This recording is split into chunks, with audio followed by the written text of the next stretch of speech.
अपनी खुशी को बढ़ाने के तरीके पर इस कोर्स में आपका स्वागत है। पिछले पाठ में हमने सीखा कि कैसे अपने विचारों और विश्वासों को नियंत्रित करना हमारी भावनाओं को प्रभावित कर सकता है। इस पाठ में हम मन शरीर संबंध के सिक्के के दूसरे पहलू को जानेंगे और कैसे हमारा व्यवहार हमारी भावनाओं को प्रभावित कर सकता है। इस पाठ में हम इस पर ध्यान केंद्रित करेंगे। व्यवहार की शक्ति। कंडीशनिंग क्या है? ऑपरेटिव और क्लासिक कंडीशनिंग। रिकंडीशनिंग। हमारे व्यवहार को हमारी नई सोच से मिलाना और संतुष्टिदायक गतिविधियों को शेड्यूल करना। यहाँ मैं वीडियो के प्रायोजक का उल्लेख करना चाहूँगा, इंट्रोड्यूसर ऐप। इंट्रोड्यूसर वह जगह है जहाँ हम सभी एक साथ मिल सकते हैं और दोस्ती, समर्थन और प्यार का समुदाय बना सकते हैं जो हमें यहाँ लाया है। जीवन में आप जो भी संबंध बनाना चाहते हैं, चाहे वह रोमांस हो, दोस्ती हो, व्यायाम हो, गेमिंग दोस्त हो या कुछ और, इंट्रोड्यूसर ऐप आपके लिए है। मैं इस कोर्स का निर्माता वहाँ हूँ और मैं चाहूँगा कि आप मेरे साथ जुड़े ताकि हम साथ मिलकर कुछ खास बना सकें। लिंक विवरण में है। पिछले पाठों में आपने अपने विचारों और विश्वासों को नियंत्रित करने और अपनी वास्तविकता को नया आकार देने का कौशल सीखा है। एक बार जब आप इसे समझ जाते हैं, तो यह वास्तव में एक महाशक्ति की तरह होता है। अपनी वास्तविकता को नया आकार देने का एक और तरीका है अपनी वास्तविकता को नया आकार देना। मैं समझाता हूँ। यह सीबीटी में भी है, जिसका मतलब है व्यवहार। कभी-कभी अपनी वास्तविकता को बदलने के लिए हमें कार्य करने और अपने व्यवहार को बदलने की आवश्यकता होती है। यहाँ एक उदाहरण है। मान लीजिए कि आपकी उपस्थिति का कोई पहलू है जिससे आप खुश नहीं हैं और यह आपको दुखी करता है। मैं चाहूँगा कि आप अपनी उपस्थिति को कुछ ऐसा समझें जो आपको अलग, अद्वितीय बनाता है। एक शब्द में, आप। मैं चाहूँगा कि आप यह विश्वास करें कि आपको परिपूर्ण होने की आवश्यकता नहीं है, कि पूर्णता मौजूद नहीं है और चाहे हम कुछ भी करें, रूप फीका पड़ जाता है और यह स्वीकृति और अपरिहार्यता की एक मानसिक यात्रा है जिसका हम सभी को सामना करना पड़ता है। पिछले पाठ में हमने मूल विश्वासों के बारे में बात की थी। इन्हें बदलना विशेष रूप से बहुत कठिन है। इन्हें चार्ज करना कठिन होने का एक कारण यह है कि हम यह मानना चाहते हैं कि हम समझते हैं कि दुनिया कैसे काम करती है। अगर हमें इन मूल पहलुओं की एक निश्चित समझ नहीं है, तो जीवन अनिश्चितता से भरा डरावना स्थान हो सकता है। इसलिए हम अवचेतन रूप से मूल विश्वासों को उतना ही मजबूती से पकड़ते हैं, लेकिन उन्हें आकार दिया जा सकता है। उदाहरण के लिए, एक मूल विश्वास यह है कि पूरी दुनिया कितनी सुरक्षित या असुरक्षित है। अगर हम मानते हैं कि दुनिया मूल रूप से असुरक्षित है और हम खतरों का सामना करने के लिए पर्याप्त मजबूत नहीं हैं, तो यह हमें बढ़ती चिंता का कारण बन सकता है। हालांकि अगर हम अपना व्यवहार बदलते हैं और उदाहरण के लिए आत्मरक्षा सीखते हैं, तो हम अचानक सशक्त महसूस करना शुरू कर सकते हैं। यह दुनिया को देखने के हमारे तरीके को नहीं बदल सकता है, लेकिन हम खुद को खतरों का सामना करने में सक्षम के रूप में देखना शुरू कर देते हैं। फिर चिंता कम हो जाती है और हम खुशहाल जीवन जी सकते हैं। हमारी वास्तविकता का अधिकांश हिस्सा कंडीशनिंग नामक किसी चीज द्वारा परिभाषित होता है, जिसे केवल अपनी सोच को बदलकर बदलना मुश्किल है। कंडीशनिंग एक तरह की प्रोग्रामिंग है जो अनुभवों के माध्यम से अंदर ही अंदर जम जाती है। मनोविज्ञान में कंडीशनिंग के दो मुख्य रूप हैं।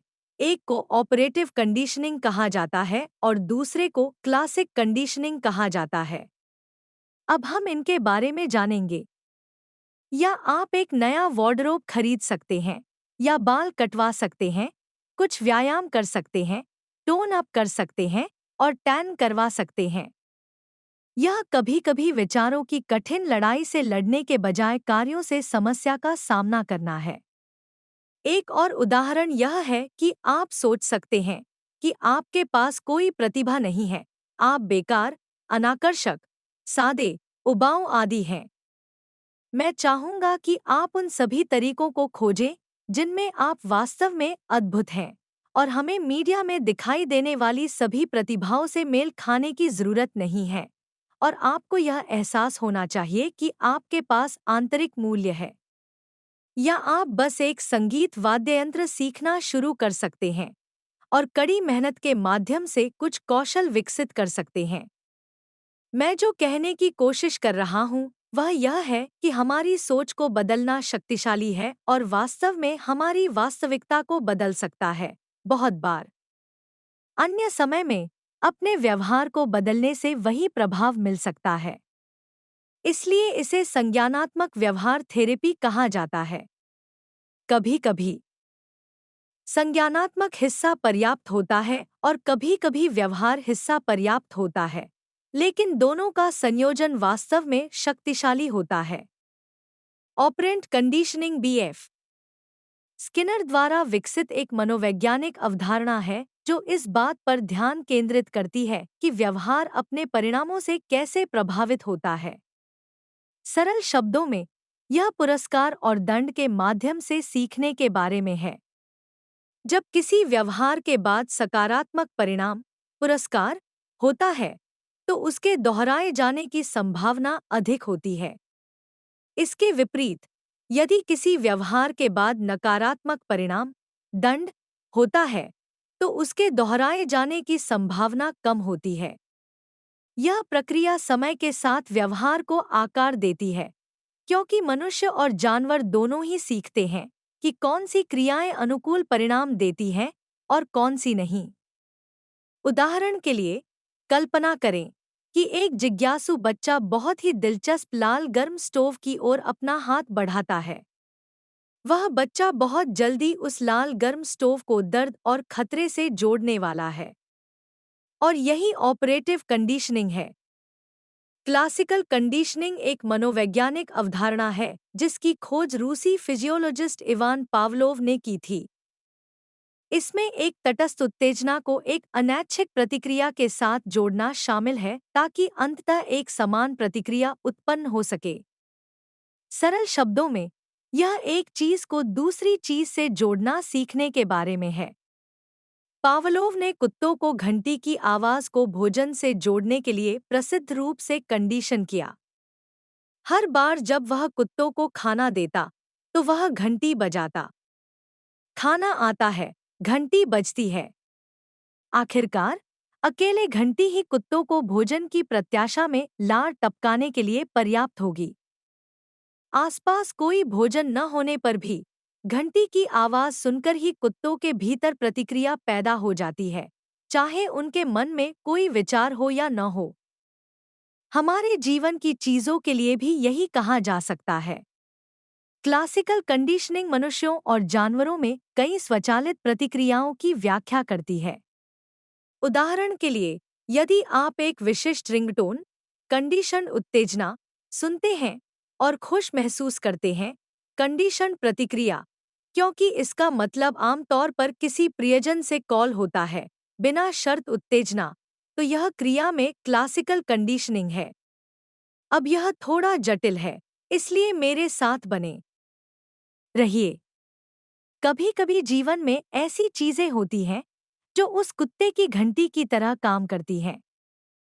हम नहीं जानते कि हम क्या सोच रहे हैं। हम नहीं जानते कि हम एक निश्चित तरीके से क्यों काम कर रहे हैं, लेकिन हमारे अंदर कुछ ऐसा प्रोग्राम होता है जो प्रतिक्रिया का कारण बनता है। आपने माइंडफुलनेस का इस्तेमाल किया है, आप डायन हंट पर गए हैं, और फिर भी आप यह पता नहीं लगा सकते हैं कि आप ऐसा क्यों महसूस करते हैं या ऐसा व्यवहार करते हैं। यह हो सकता है कि कुछ अवचेतन या अचेतन स्तर पर हो रहा हो। पावलोव के कुत्तों की तरह जिन्होंने घंटी को भोजन से जोड़ना सीखा, आप अवचेतन स्तर पर किसी चीज को किसी दूसरी चीज से जोड़ रहे होंगे। यहाँ एक उदाहरण है। कल्पना करें कि आप लोगों के एक बड़े समूह को भाषण देने के लिए जा रहे हैं। अचानक आपके हाथ पसीने से तर होने लगते हैं, आपका दिल तेजी से धड़कने लगता है। आप सोच नहीं रहे हैं, लेकिन स्थिति के बारे में आपकी जागरूकता ही आपके शरीर को ओवरड्राइव में लाने के लिए पर्याप्त है। अब ऐसी स्थिति में अगर हम इतने भाग्यशाली हैं कि हम समझ पाते हैं कि क्या हो रहा है, तो हम अपने विचारों को तर्कसंगत बनाने की कोशिश कर सकते हैं। इस मामले में हम खुद को यह बताने की कोशिश कर सकते हैं कि हम किसी निष्कर्ष पर पहुंच रहे हैं, लेकिन अक्सर किसी वातानुकूलित प्रतिक्रिया को तर्कसंगत बनाना एक कठिन लड़ाई लड़ने जैसा होता है। इस स्थिति में जो चीज ज्यादा कारगर है वह है रिकंडीशनिंग नामक प्रक्रिया। रिकंडीशनिंग की प्रक्रिया आपके शरीर को कुछ स्थितियों में अलग तरह से प्रतिक्रिया करने और प्रतिक्रिया करने के लिए सिखाने जैसी है। रिकंडीशनिंग कई मानसिक स्वास्थ्य चिंताओं जैसे चिंता या उदासी का एक व्यवहारिक समाधान है। यहाँ सार्वजनिक बोलने के लिए एक उदाहरण दिया गया है। सार्वजनिक बोलने के लिए डर की कंडीशनिंग को धीरे धीरे बदलने के लिए एक प्रभावी अभ्यास व्यवस्थित असंवेदनशीलता है। यहाँ बताया गया है कि आप इसका अभ्यास कैसे कर सकते हैं। एक डर का पदानुक्रम बनाएं। सार्वजनिक बोलने से संबंधित उन स्थितियों की एक सूची बनाएं जो डर को ट्रिगर करती हैं, सबसे कम चिंताजनक से लेकर सबसे तीव्र तक। 2 उदाहरण के लिए। सार्वजनिक बोलने के बारे में सोचना। दूसरों के सार्वजनिक रूप से बोलने के वीडियो देखना। दोस्तों के एक छोटे समूह के सामने बोलना। एक बड़े समूह के सामने प्रस्तुति देना। किसी सार्वजनिक कार्यक्रम में बोलना। 3 विश्राम तकनीक, गहरी सांस लेना, प्रगतिशील मांसपेशी विश्राम या माइंडफुलनेस मेडिटेशन जैसी विश्राम तकनीकों को सीखें और उनका अभ्यास करें। ये तकनीकें आपको डर पैदा करने वाली स्थितियों के संपर्क में आने के दौरान शांत रहने में मदद करेंगी। 4 एक्सपोजर। अपने डर पदानुक्रम से कम चिंता पैदा करने वाली स्थिति में खुद को उजागर करके शुरू करें। उस स्थिति में तब तक रहें जब तक आपकी चिंता काफी कम न हो जाए। किसी भी असुविधा को प्रबंधित करने के लिए विश्राम तकनीकों का उपयोग करें। 5 क्रमिक एक्सपोजर। एक बार जब आप पहली स्थिति में सहज महसूस करते हैं, तो धीरे धीरे अपने डर पदानुक्रम पर अधिक चुनौतीपूर्ण स्थितियों में खुद को उजागर करें, एक बार में एक कदम। अपना समय लें और अगले स्तर पर तभी जाएं जब आप तैयार महसूस करें। 6 दोहराव।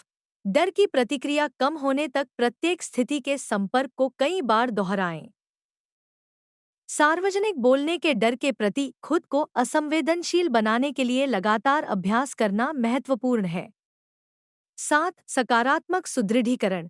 अपने डर का सामना करने और प्रगति करने के लिए खुद को पुरस्कृत करें, चाहे वह कितनी भी छोटी क्यों न हो। अपनी उपलब्धियों का जश्न मनाएं और अपने प्रयासों को स्वीकार करें। 8 सहायता लें। किसी चिकित्सक से सहायता लेने या किसी सार्वजनिक बोलने वाले समूह में शामिल होने पर विचार करें, जहां आप एक सहायक वातावरण में अभ्यास कर सकते हैं और प्रतिक्रिया प्राप्त कर सकते हैं। व्यवस्थित रूप से खुद को डर पैदा करने वाली स्थितियों के सामने उजागर करके और विश्राम तकनीकों का अभ्यास करके आप धीरे धीरे सार्वजनिक बोलने के डर की कंडीशनिंग को बदल सकते हैं और अपनी क्षमताओं में आत्मविश्वास पैदा कर सकते हैं। पुनर्स्थापन का एक और उदाहरण यहाँ दिया गया है। यदि आप खुद को असफलता के डर से ग्रस्त पाते हैं, तो प्रतिदिन 2 असफलताओं की तलाश करने का प्रयास करें। वे छोटी या सौम्य हो सकती हैं, लेकिन जिस चीज से आप डरते हैं, उसे खोजने का कार्य और इसे एक अभ्यास, एक प्रयोग के रूप में लेना, उदाहरण के लिए, आपके जीवन पर अपनी शक्ति और नियंत्रण खोने का प्रभाव डालेगा। यदि हर बार जब आप असफलता का सामना करते हैं, तो आप इस उपलब्धि की भावना को शामिल करते हैं कि आपने अपने डर का सामना किया, परिणाम की परवाह किए बिना, तो बहुत जल्दी आप अपने आप में उस डर के लिए एक बिल्कुल नई प्रतिक्रिया की कंडीशनिंग करेंगे। यह एक बहुत ही स्वस्थ प्रतिक्रिया बन जाएगी और इस तरह आप खुद को नए अनुभवों के लिए खोल पाएंगे और कई और चुनौतियों पर काबू पा सकेंगे जो आपको खुशी से दूर ले जाती हैं। ऐसे अन्य तरीके भी हैं जिनसे हम अपनी भावनाओं को बदलने और विशेष रूप से अधिक सकारात्मक भावनाओं का निर्माण करने के लिए अपने कार्यों या व्यवहार का उपयोग कर सकते हैं। व्यवहारिक सक्रियण आपके नए विचारों और भावनाओं से मेल खाने के लिए आपके व्यवहार को बदलने और पुरस्कृत और सार्थक गतिविधियों में आपकी भागीदारी बढ़ाने की प्रक्रिया है। व्यवहारिक सक्रियण महत्वपूर्ण है क्योंकि यह आपको अवसाद और उदासी के चक्र को तोड़ने में मदद करता है ताकि खुशी का एक नया चक्र बनाया जा सके। लेकिन पुरस्कृत और सार्थक गतिविधियां क्या हैं? और हम उन्हें और अधिक करने के लिए अपने व्यवहार को कैसे बदल सकते हैं? पुरस्कृत और सार्थक गतिविधियां वे हैं जो हमें खुशी, संतुष्टि, उपलब्धि या उद्देश्य की भावना देती हैं। आपकी रुचियों, मूल्यों और लक्ष्यों के आधार पर वे प्रत्येक व्यक्ति के लिए अलग-अलग हो सकती हैं। पुरस्कृत और सार्थक गतिविधियों के कुछ उदाहरण हैं। दोस्तों या परिवार के साथ समय बिताना, कोई शौक या जुनून पूरा करना, कोई नया कौशल या ज्ञान सीखना, दूसरों की मदद करना या किसी कारण में योगदान देना, अपना या अपने पर्यावरण का ख्याल रखना, व्यायाम करना या शारीरिक रूप से सक्रिय रहना, आराम करना या ध्यान लगाना, मौजमस्ती करना या चंचल होना।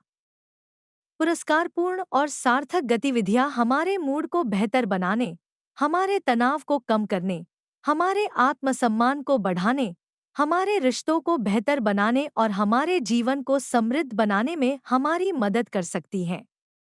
हालांकि जब हम उदास होते हैं तो हम अक्सर इन गतिविधियों को करने में रुचि या प्रेरणा खो देते हैं, या हमें ऐसी बाधाओं या चुनौतियों का सामना करना पड़ता है जो हमें उन्हें करने से रोकती हैं। यह हमें और भी बुरा महसूस करा सकता है और हमारे नकारात्मक विचारों और भावनाओं को मजबूत कर सकता है। इसलिए हमें यह सीखने की जरूरत है कि इन गतिविधियों को और अधिक करने के लिए अपने व्यवहार को कैसे बदला जाए, तब भी जब हमारा मन न हो या जब हम कठिनाइयों का सामना करें। हम ऐसा कैसे कर सकते हैं? ऐसी कई तकनीकें हैं जो हमें व्यावहारिक सक्रियता में मदद कर सकती हैं, लेकिन सबसे प्रभावी तकनीकों में से एक को गतिविधि शेड्यूलिंग कहा जाता है। गतिविधि शेड्यूलिंग आपके दैनिक या साप्ताहिक दिनचर्या में अधिक पुरस्कृत और सार्थक गतिविधियों को शामिल करने के लिए आपके समय की योजना बनाने और व्यवस्थित करने की एक विधि है। गतिविधि शेड्यूलिंग हमें विलंब को दूर करने, हमारी प्रेरणा और ऊर्जा को बढ़ाने, हमारी जिम्मेदारियों और अवकाश को संतुलित करने और हमारी प्रगति और उपलब्धियों की निगरानी करने में मदद कर सकती है। गतिविधि शेड्यूलिंग कैसे काम करती है? गतिविधि शेड्यूलिंग में 4 मुख्य चरण शामिल हैं। चरण 1, उन पुरस्कृत और सार्थक गतिविधियों की सूची बनाएं जिन्हें आप अधिक करना चाहते हैं या जिन्हें आप उदास होने से पहले पसंद करते थे। आप मेरी दी गई सूची का उपयोग कर सकते हैं या आप अपने खुद के विचार लेकर आ सकते हैं। सामाजिक, शारीरिक, मानसिक, रचनात्मक या आध्यात्मिक जैसी विभिन्न गतिविधियों को शामिल करने का प्रयास करें। आप प्रत्येक गतिविधि को 0 से 10 के पैमाने पर रेट भी कर सकते हैं, इस आधार पर कि आप इससे कितना आनंद या महारत प्राप्त करने की उम्मीद करते हैं।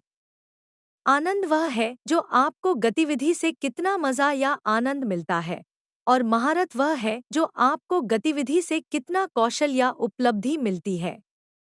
चरण 2, एक साप्ताहिक शेड्यूल बनाएं जो दिखाता है कि आप वर्तमान में अपना समय कैसे व्यतीत करते हैं।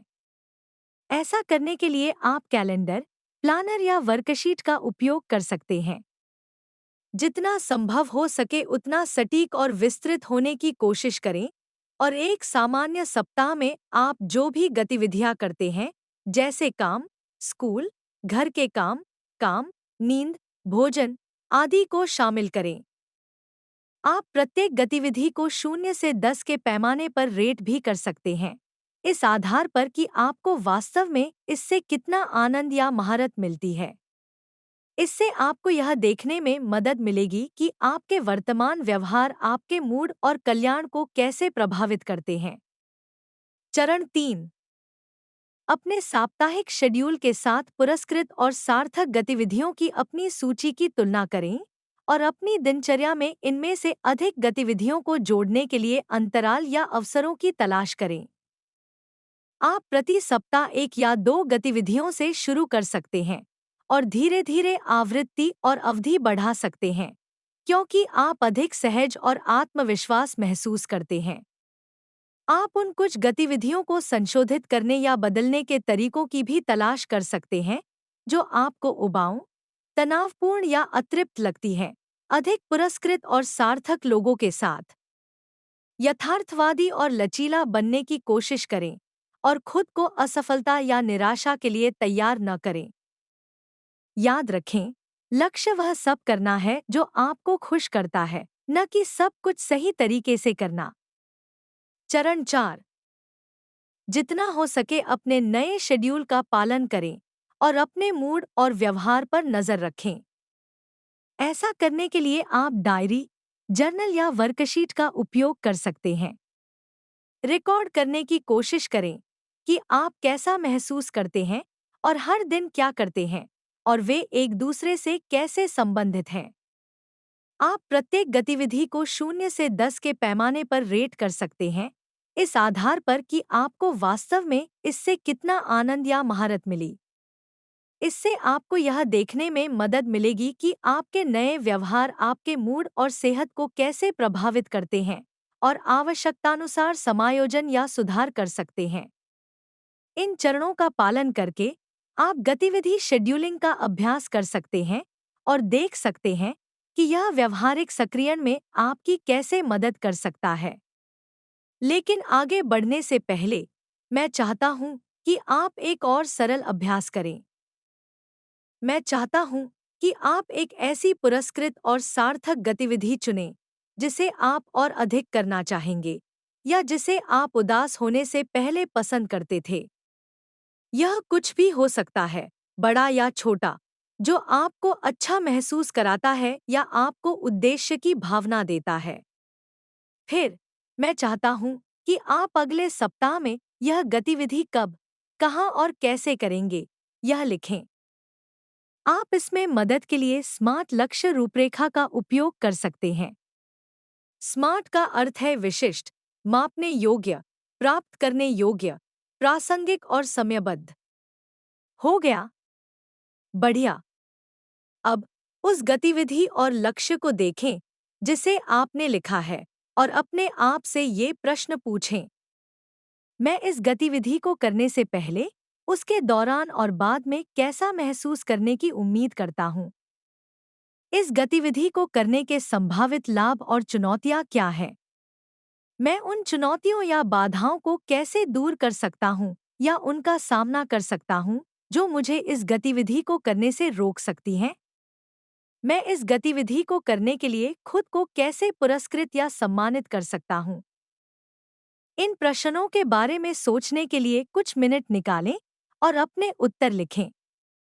आपको उन्हें किसी के साथ साझा करने की जरूरत नहीं है जब तक कि आप खुद न चाहें। यह सिर्फ आपके अपने फायदे के लिए है। यह अभ्यास इस बात का उदाहरण है कि आप गतिविधि शेड्यूलिंग का उपयोग करके एक पुरस्कृत और सार्थक गतिविधि चुनकर और उसकी योजना बनाकर और संभावित परिणामों की आशंका करके और उसके लिए तैयारी करके व्यवहारिक सक्रियण का अभ्यास कैसे कर सकते हैं। इस अभ्यास को नियमित रूप से करने से आप अपने नए विचारों और भावनाओं से मेल खाने के लिए अपने व्यवहार को बदलने में सक्षम होंगे और पुरस्कृत और सार्थक गतिविधियों में अपनी भागीदारी बढ़ा पाएंगे। तो यह हमारा विषय समाप्त होता है कि हम अपनी खुशी बढ़ाने के लिए अपने व्यवहार को कैसे बदल सकते हैं। बस जल्दी से, हालांकि यह कोर्स आपके लिए मुफ्त है, लेकिन इसे आप तक पहुंचाना मुफ्त नहीं था। अगर मैंने आपकी मदद की है, तो मैं बस इतना ही कहूँगा कि आप पैट्रियन अकाउंट में एक छोटा सा दान देकर या अमेज़न पर इस कोर्स की किताब खरीद कर मेरा समर्थन करने के बारे में सोचें, ताकि आप जहाँ भी जाएं और मांग पर इसे पा सकें। लिंक विवरण में है। आपका दान मुझे इन पाठ्यक्रमों को बनाने और दूसरों तक पहुंचने और खुशी फैलाने में मदद कर सकता है। अंत में, हालांकि यह कोर्स आपके लिए मुफ्त है, लेकिन इसे आप तक पहुंचाना मुफ्त नहीं था। अगर मैंने आपकी मदद की है, तो मैं बस इतना ही कहूँगा कि आप मेरे पेट्रियन अकाउंट में एक छोटा सा दान देकर या अमेज़न पर मेरी खुशी की पुस्तिका लेकर मेरा समर्थन करने के बारे में सोचें। लिंक विवरण में है। आपकी मदद से मैं इन कोर्स को बनाना जारी रख सकता हूँ, दूसरों तक पहुँच सकता हूँ और हर भाषा में खुशी फैला सकता हूँ।